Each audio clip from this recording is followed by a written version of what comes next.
बदतमीज बहू।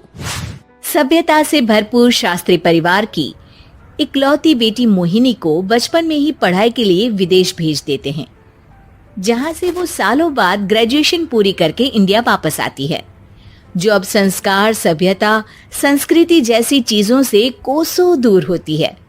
एक सुबह मोहिनी शॉर्ट ड्रेस पहने, कानों में हेडफोन लगाए जोर जोर से इंग्लिश गाने गाती हुई घर में घूम रही होती है। सुबह सुबह भगवान का नाम लेते हैं, राक्षसों की तरह चिल्लाते नहीं। पॉप्स, आपको अच्छे गाने की बिल्कुल समझ नहीं है, so take a chill pill. अरे मोहिनी, पापा से ऐसे बात करते हैं क्या? सारी तमीज भूल गई हो। ओह मॉम प्लीज, इतनी बड़ी भी कोई बात नहीं हुई, सो डोंट ओवर रिएक्ट। ऐसे ही दिन बीतते हैं जिसमें मोहिनी के तौर तरीके, रहने और बात करने का ढंग उसकी मम्मी पापा को परेशान करने लगता है। भला कोई मानेगा कि ये मेरी बेटी है? रीति रिवाज और संस्कारों से तो इसका दूर दूर तक कोई नाता नहीं, और अब तो लगता भी नहीं कि कभी होगा। अरे ऐसे कैसे नहीं होगा? लड़कियां सारे नखरे अपने माँ बाप को ही दिखाती है। ससुराल जाकर उन्हें सब कुछ करना भी पड़ता है और मानना भी। पत्नी की बात शास्त्री जी समझ जाते हैं और कुछ ही दिनों में अपने से भी ज्यादा धार्मिक परिवार में निखिल के साथ मोहिनी का रिश्ता पक्का कर देते हैं। रिश्ता तो पक्का कर दिया, पर यहाँ मोहिनी को कैसे मनाएंगे? शादी ब्याह के मामले में आटे में नमक जितना झूठ तो चलता है जी। इसी तरह एक के बाद एक तिकड़म लगाते हुए दोनों मिलकर मोहिनी को शादी के लिए तैयार कर लेते हैं और मोहिनी निखिल की शादी हो जाती है, जिसके अगले दिन से ही मोहिनी दोबारा अपने पूरे अवतार में शॉर्ट ड्रेस पहनकर घर में घूमने लगती है। बहू को ऐसे देख सास की आंखें फटी की फटी रह जाती हैं। अरे ये क्या बेशर्मी है, हमारे घर की लड़कियां जींस तक नहीं पहनती और तुम बहू होकर इतने छोटे कपड़े पहनकर पूरे घर में घूम रही हो। सीरियसली मॉम, प्लीज आप अपनी इस 80 के दशक वाली सोच में मुझे इंक्लूड मत करो। हाय तौबा, एक तो बेशर्मी दिखाती है, ऊपर से सास के साथ जुबान भी लड़ाती है। अरे जल्दी कपड़े बदल कर आ, घर की पहली आरती तुम्हें ही करनी है। इतनी देर में निखिल भी वहां आ जाता है। माँ, पापा आने वाले हैं, पूजा का सारा सामान तैयार है ना? ये पूजा हमेशा मेरे बॉयफ्रेंड्स के पीछे पड़ी रहती थी और अब हस्बैंड के पीछे भी आ गई।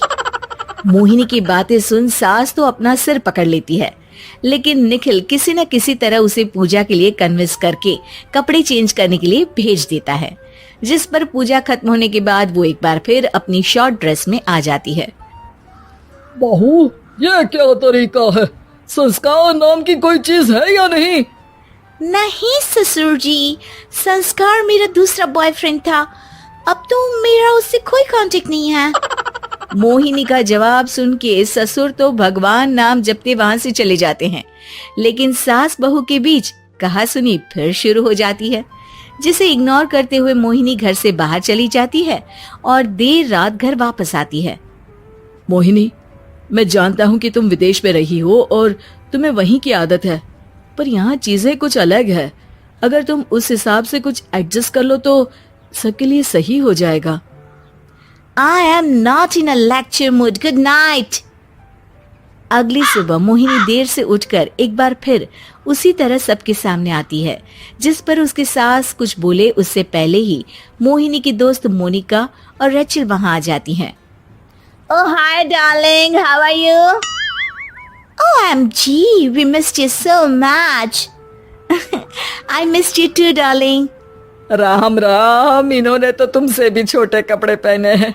अरे तुम लोगों के अंदर कोई शर्म लिहाज बाकी भी है या सब बेच खाई? मोहिनी, तुम्हारी मेड कुछ ज्यादा नहीं बोलती?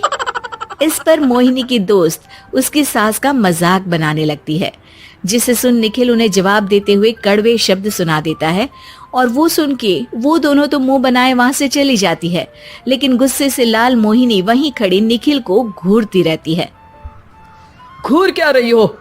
तुमसे शादी की ये सोचकर कि विदेश में पढ़ी लिखी हो, घर में कोई पॉजिटिव चेंज लाओगी, अपनी करियर के लिए एम्बिशियस होगी, पर अपने इस बिहेवियर से उस पढ़ाई के साथ साथ अपने मम्मी पापा के नाम को भी डुबो रही हो। अगर तुम्हें ऐसे ही हाल रखना है तो यहाँ रहने की कोई जरूरत नहीं है।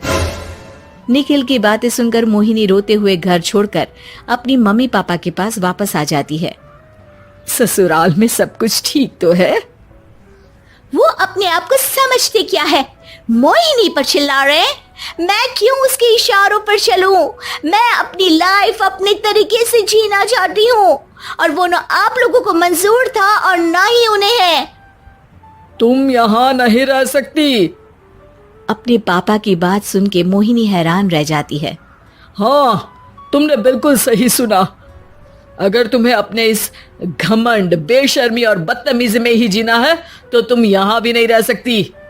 बेटी, मैं मानता हूँ हमारे यहाँ रीति रिवाज बहुत मायने रखते हैं और हमने उन्हीं के ओवरडोज से बचाने के लिए तुम्हें विदेश भेजा था।